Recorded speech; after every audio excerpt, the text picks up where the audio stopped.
आदर और सम्मान के साथ मेरे साथ चलें। मैं आपको ले आया हूँ 15वीं शताब्दी के त्रिपुरा में, और ये है महाराजा धर्ममाणिक्य प्रथम का राज दरबार। महाराज ने आज एक खास वजह से अपने चेरदई दुर्लभेंद्र को बुलवाया है। ब्राह्मण श्रेष्ठ, आप केवल शास्त्रों के ही ज्ञाता नहीं, आपको हमारे राजवंश का संपूर्ण इतिहास भी कंठस्थ है। मेरी इच्छा है कि आप सरल भाषा में वो कथा हमें सुनाएं और हमारे राजकवि बाणेश्वर और शुक्रेश्वर उसे ग्रंथ का स्वरूप दें। हे धर्मावतार, आपकी ये इच्छा श्रेयस्कर है, इसलिए मैं इसे अवश्य पूरी करूंगा। त्रिपुरा पर शासन करने वाले चंद्रवंश का इतिहास इतना ओजस्वी है कि उसे बार बार कहा और सुना जाना चाहिए।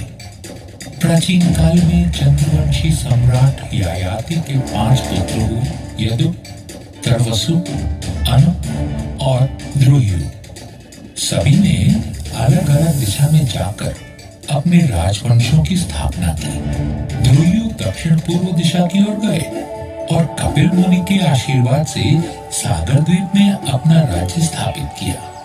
कपिल मुनि ने आशीर्वाद देते हुए कहा था, त्रिवेग नागरिम शुभम। महाराज द्रुयु के 27वें वंशज पूर्व दिशा की ओर गए, जहां उन्होंने किरातों को परास्त किया। वहीं ब्रह्मपुत्र और कपिला नदी के संगम पर एक नया नगर बसाया गया, जिसका नाम त्रिवेग था। त्रिपुरा केवल एक शब्द नहीं, कृपा है शिव और शक्ति की। पीठमाला तंत्र में स्वयं महादेव ने ये घोषणा की है कि धरती पर जहां भी माता सती के अंग गिरे, वहीं शक्तिपीठ की स्थापना हुई। उसी ग्रंथ में संकलित एक श्लोक में कहा गया है, त्रिपुरा में देवी का दाहिना पैर गिरा। पूजनीय देवी को त्रिपुरा सुंदरी कहा जाता है और यहाँ स्थापित शिव का नाम त्रिपुरेश भैरव हुआ। और इस तरह शुरुआत हुई एक कीर्तिवान राजवंश की, जिसने करीब 3000 साल तक आर्यवर्त के इस महान भाग पर शासन किया। महाभारत, पुराण और अनगिनत शास्त्रों में त्रिपुरा का उल्लेख मिल जाता है।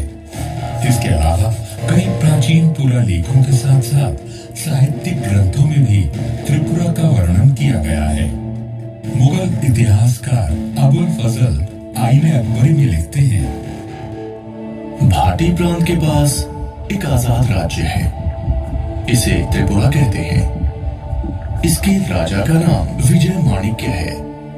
इस राजा के पास 2 लाख पैदल सेना और 1000 हाथी हैं। त्रिपुरा के इतिहास से तो आप परिचित हो गए, अब इस कथा के सूत्रधार से भी मिल लीजिए। शुभ्र कांति, उज्जवल मुख, उन्नत गुंबद, राजसी छप, सारा विश्व मुझे सम्मान से उज्जयंत महल कहकर पुकारता है।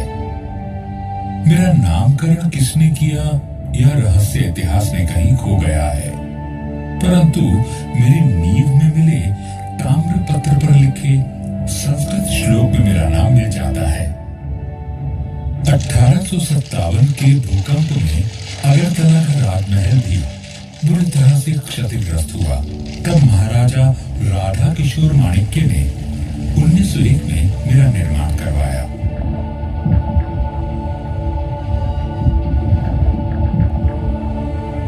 मेरी इमारत में रोमन और मुगल कला का मिश्रण देखा जा सकता है।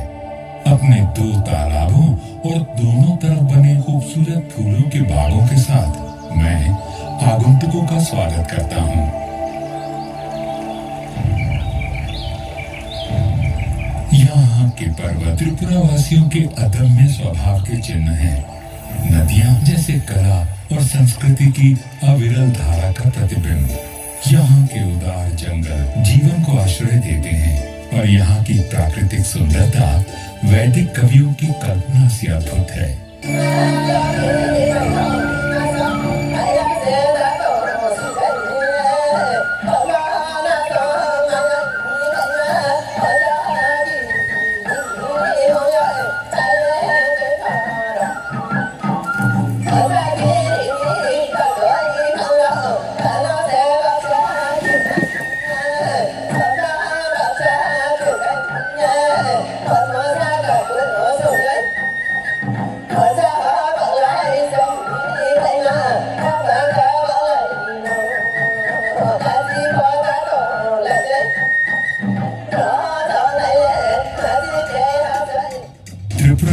के शाही प्रतीक पर उकेरा गया संस्कृत वाक्यांश यहाँ के वीरों का उद्घोष भी है और प्रेरणा भी। किल विदुर वीरता, वीरता से अधिक आवश्यक और कुछ भी नहीं। ऐसे महान आदर्श वाले वीरों की भूमि पर शिव और शक्ति परोक्ष रूप में बसते हैं, तो धर्म यहाँ के नरेशों के रूप में प्रत्यक्ष अवतार लेता रहा। यहाँ 184 शूरवीर धर्मावतार राजाओं ने राज किया। वे संघर्ष के लिए सदा प्रस्तुत रहे और बलिदान के लिए सदैव तत्पर। त्रिपुरा के प्रथम नरेश से लेकर अंतिम शासक ने अपना सर्वस्व देकर इस परंपरा का निर्वाह किया। इस राजवंश के अंतिम प्रजापालक महाराज वीर विक्रम किशोर माणिक्य बहादुर को याद करता हूँ तो याद आता है उनका समर्पण, त्रिपुरा को विकसित करने और आधुनिक बनाने की उनकी प्रतिबद्धता, और साथ ही याद आता है वो एक दिन जब नियति ने हमसे विश्वासघात किया। मई 1947। भारत की स्वतंत्रता अब केवल 3 महीने की दूरी पर थी। भारी अनिश्चितता का समय था। देश की तरह ही राज्य में भी विघटनकारी शक्तियां सर उठा रही थीं, परंतु महाराज का आश्रय था, सो जनता निश्चित थी। अपने कर्तव्य के प्रति सजग महाराज वीर विक्रम हर गतिविधि पर नजर रखे थे, पर इस बीच रोग ने उन्हें आ घेरा। देखते ही देखते उनकी तबीयत बिगड़ने लगी। अफरा तफरी में कोलकाता के प्रसिद्ध डॉक्टर को बुलवाया गया। महाराज की सांसें उखड़ने लगी थीं। उन्होंने कमरे में लगे भगवान शिव के चित्र को देखा। भूपाल और भगवान के बीच जैसे एक मूक संवाद हुआ। हे महादेव, 15 साल की आयु में जब मुझे धर्मासन पर बिठाया गया था, तब से अब तक एक पल भी ऐसा नहीं बीता जब मैंने त्रिपुरा के उत्थान के बारे में ना सोचा हो। यह दायित्व ही तो मेरे जीवन का आधार बिंदु है। आज जब मेरी प्रजा को मेरी सबसे ज्यादा जरूरत है, तो क्या मुझे प्रयास करने का अवसर भी नहीं देंगे प्रभु? मन पर ये बोझ लिए 17 मई 1947 के दिन महाराज का देहांत हो गया। धर्म का पार्थिव स्वरूप लुप्त होते ही अधर्म का तमस बढ़ने लगा। जो बात पहले तभी जबान में कही जा रही थी, वो अब सड़कों पर गुर्राते नारों में सुनाई देने लगी। पाकिस्तान जिंदाबाद, लड़के लेंगे हिंदुस्तान। पाकिस्तान जिंदाबाद, लड़के लेंगे हिंदुस्तान। राज्य का अस्तित्व दांव पर लगा था और भय था हजारों वर्षों से सहेजी हुई परंपरा और संस्कृति के विलुप्त हो जाने का। परंतु ऐसी चुनौतियां त्रिपुरा के लिए नई कहां थी। काल की परिक्रमा के लिए निकलता हूँ तो 13वीं सदी पर आकर रुक जाता हूँ। ये वो समय था जब तलवार लहराते बर्बर आतताई राज्य की सीमा लांघने लगे थे। 13वीं शताब्दी की शुरुआत राजकाज महाराजा चेंगथोंगफा ने संभाला। एक दिन शिकार खेलते हुए महाराज ने जंगली बरहा को अपने तीर का निशाना बनाया, परंतु उसी समय उस बरहा को राजकुमारी नाइटहॉक्ति का तीर भी आ लगा। संयोग से इन दोनों का मिलना हुआ, जिसका परिणाम विवाह था। किंतु ये बात कोई नहीं जानता था कि इस संयोग का बड़ा प्रभाव त्रिपुरा के भविष्य पर पड़ने वाला था। बंगाल और त्रिपुरा की सीमा पर मेघना नदी बहा करती थी।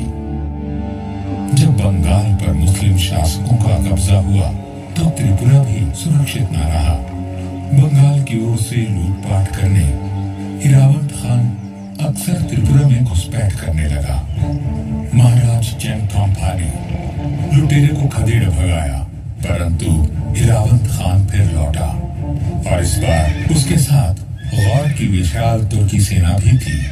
महाराज असमंजस में पड़ गए।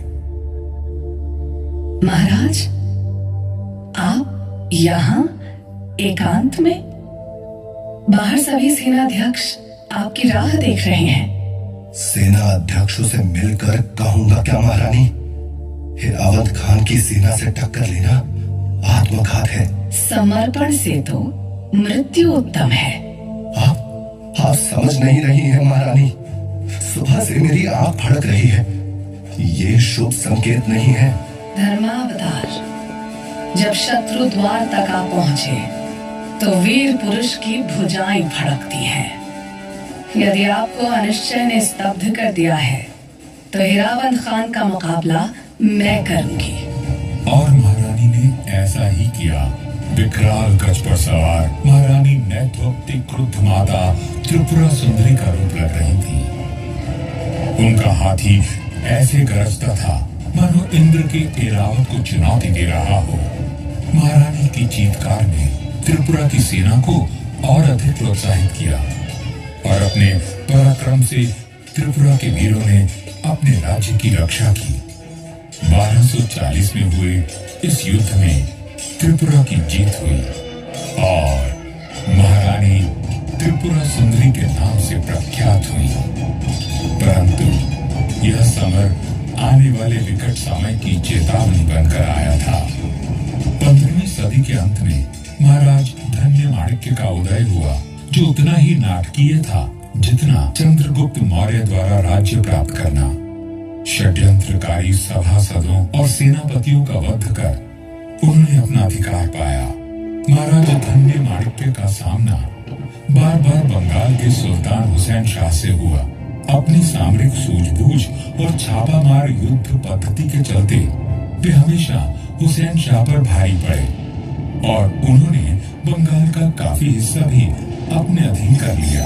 एक युद्ध में तो इनके सैनिक हुसैन शाह की एक तोप को ही उठाकर अपने साथ त्रिपुरा ले आए। महाराज धन्य माणिक्य ने कई युद्ध अभियान चलाए। एक और कुकियों के किले पर अद्भुत तरीके से चढ़ाई कर उन्हें हराया और बर्मा तक अपने राज्य को फैला दिया, तो दूसरी तरफ आरकान को जीतने के लिए सतत प्रयास किया। महाराज के विश्वास पात्र सेनापति राय कचार और उनके छोटे भाई राय तोसुम उनके अभेद कवच और प्रमुख शस्त्र थे। दोनों ही प्रखर वीरों ने कई युद्धों को जीतने में अहम भूमिका निभाई। पराक्रम के साथ साथ महाराज धन्य माणिक्य में रचनात्मक ऊर्जा भी कूट कूट कर भरी थी। उनके राज्य में सीमाओं के विस्तार के साथ साथ कला का भी प्रसार हुआ। उनके द्वारा बनवाए गए 14 देवता मंदिर, माँ त्रिपुरा सुंदरी मंदिर और भैरव मंदिर इस बात को सिद्ध करते हैं। महाराज धन्य माणिक्य ने अपने मानवतावादी पक्ष से परिचित करवाते हुए ये संदेश दिया कि वीरता केवल शत्रु का सामना करने में नहीं, जन कल्याण में बाधक बन चुकी हानिकारक परंपराओं को चुनौती देने में भी है। महाराज, बलि देना तो अति आवश्यक है। देवी देवता प्रसन्न होंगे तभी तो राज्य समृद्ध होगा और आपके यश में वृद्धि होगी। मैं आप सभी पुरोहितों का आदर करता हूँ, परंतु हर वर्ष हजारों निर्दोष पशुओं और युवकों का रक्त बहाने से मिलने वाले यश से मुझे अपयश प्रिय है। आप तो धर्मावतार हैं, आप धर्म विरोधी बातें क्यों कर रहे हैं? मेरा धर्म मुझे दया और सत्य आचरण सिखाता है। अपने मंदिरों में लगे शिल्पकारों को मैंने सदा उनके श्रम का सही दाम दिया है। हाँ, यदि चाहता तो धर्म के नाम पर और बल प्रयोग कर उनसे निःशुल्क काम करवाता, तब मुझ में और यवनों में क्या अंतर रह जाता। मेरे लिए धर्म वही है जिसमें सबका कल्याण हो। इसलिए यह आदेश है मेरा कि अब से निर्दोष युवकों की बलि नहीं होगी। महाराज धन्य माणिक्य ने अपने व्यक्तित्व और कृतित्व से अपने बाद आने वाले राजपुरुषों को सदा ही प्रेरित किया। 17वीं सदी में राजपद पर नियुक्त हुए महाराज गोविंद माणिक्य ने तो अपनी अहिंसावादी और दयालु प्रवृत्ति के कारण अपना राजपाट तक गवा दिया। वे जंगलों में भटके, फिर भी कभी सतपथ को नहीं त्यागा। 1660 ईस्वी में महाराज गोविंद माणिक्य आरकान में निवास कर रहे थे। आपसी संघर्ष के चलते उन्हें अपना राज्य छोड़ना पड़ा था। उन्हें खोजते हुए मुगल शहजादा शुजा आरकान पहुंचे और उनसे सहायता मांगी, और उन्होंने आश्रयदाता का धर्म निर्भय होकर निभाया। इस बात की खबर शुजा के भाई औरंगजेब तक भी पहुंच गई। शुजा को क्या लगता है वो त्रिपुरा में जा छिपेगा तो मेरी शमशीर से बच जाएगा? त्रिपुरा के राजा के नाम एक शाही फरमान जारी करो और उन्हें कड़े लफ्जों में समझा दो कि मुगलिया सल्तनत से बेअदबी करने का क्या अंजाम होता है। एलची को फौरन से पेशतर रवाना किया जाए। औरंगजेब का चेतावनी भरा फरमान अब आरकान की तरफ रुख कर गया था। तो क्या धमकी दी है हमारे भाई ने? कहलवाया है कि मुझे उम्मीद है कि आप शुजा को गिरफ्तार कर लेंगे और अपने फौजियों की निगरानी में उसे मेरे पास एहतियात से भिजवा देंगे, ताकि हमारी पुरानी दोस्ती बनी रहे। हमारा हुक्म ना मानने का अंजाम हमारे रिश्ते के लिए अच्छा ना होगा। अब आप क्या करेंगे महाराज? अपने सिद्धांतों के लिए मैंने राजसी सुख का भी परित्याग कर दिया। शरणागत का धर्म में अपने प्राण देकर भी निभाऊंगा। आप जब तक हमारे पास रहेंगे सुरक्षित रहेंगे। अपने इन्हीं विचारों के चलते महाराज गोविंद माणिक्य राज ऋषि कहलाए। उन्होंने त्रिपुरा की सत्ता फिर प्राप्त की और एक कल्याणकारी राजतंत्र स्थापित किया। माणिक्य नरेशों ने हमेशा प्रजाहित की राजनीति की, पर जब उन पर युद्ध थोपे गए तो उन्होंने अद्वितीय पराक्रम भी दिखाया। महाराज देव माणिक्य, विजय माणिक्य, अमर माणिक्य, राजधर माणिक्य, यशोधर माणिक्य और कल्याण माणिक्य जैसे बलिदानपति राजाओं ने बड़ी से बड़ी विपत्ति में भी अपनी जनता को आश्रयहीन नहीं किया। महाराज कृष्ण माणिक्य का शमशीर गाजी से लंबा संघर्ष चला। अपनी प्रजा को शांति और समृद्धि प्रदान करने के लिए 1760 में महाराज ने उदयपुर की जगह पुराने अगरतला को अपनी राजधानी बनाया, परंतु शांति कुछ ही समय के लिए मिल पाई। अंग्रेजों के पांव भारत में पड़ चुके थे। 1761 से त्रिपुरा और ईस्ट इंडिया कंपनी में संघर्ष शुरू हुआ। युद्ध के मैदान में महाराज कृष्ण माणिक्य का पलड़ा हमेशा भारी रहा, परंतु अपनी कूटनीति से अंग्रेज अपनी पकड़ मजबूत करते गए। समय तेजी से बदला, मुगलों का पतन हुआ और अब सत्ता अंग्रेजों के हाथ में चली गई। इस परिवर्तन के बाद भी माणिक्य अपना कर्तव्य निभाते रहे। 1838 में महाराज कृष्ण किशोर माणिक्य ने वर्तमान अगरतला की नींव रखी। फिर आगमन हुआ उस राजपुरुष का जो त्रिपुरा में आधुनिकता की लहर लाने वाला भगीरथ बना। 1862 में महाराजा वीरचंद्र माणिक्य ने सत्ता संभाली। अब निरर्थक युद्ध बंद हो चुके थे और प्रगतिशील विचारों से त्रिपुरा की रूपरेखा बदलने लगी थी। अपने सतपथगामी पूर्वजों की तरह ही महाराजा वीरचंद्र माणिक्य ने सामाजिक कुरीतियों पर घात किया। सती प्रथा बंद हुई, दास प्रथा से त्रिपुरा को मुक्ति मिली। जहाँ एक ओर सामाजिक सुधार हो रहे थे, वहीं नई व्यवस्थाओं का गठन भी हो रहा था। महाराज का सबसे बड़ा योगदान कला के प्रोत्साहक के रूप में रहा। वे वास्तव में संगीत, साहित्य, लोक साहित्य और फोटोग्राफी के पारखी थे। महाराजा वीरचंद्र की फोटो कला इतनी व्यापक रूप से लोकप्रिय हुई कि अमेरिका की फोटोग्राफी पत्रिका प्रैक्टिकल फोटोग्राफर ने अपने एक अंक में महाराजा की सचित्र जीवनी प्रकाशित की। महाराज नए नए प्रयोग करने के लिए विख्यात थे। उन्होंने अपने ही कैमरे से खुद अपनी और महारानी की तस्वीरें ली। ये इतिहास की पहली सेल्फी थी। विविध कलाओं को संरक्षण देने के साथ साथ वे स्वयं एक प्रवीण संगीतज्ञ और कवि थे। महाराजा पेंटिंग में भी माहिर थे। उन्होंने अपने पूर्वज राजाओं के चित्र बनाने के लिए एक फ्रांसीसी कलाकार को नियुक्त किया। उनकी कल्पना और प्रतिभा की कोई सीमा नहीं थी। 1857 के गदर के बाद जब अवध का पतन हुआ तब महाराज ही थे जिन्होंने आश्रयहीन कलाकारों को अपने दरबार में स्थान दिया। उनके दरबार के नवरत्नों में देश भर से आए कलाविद शामिल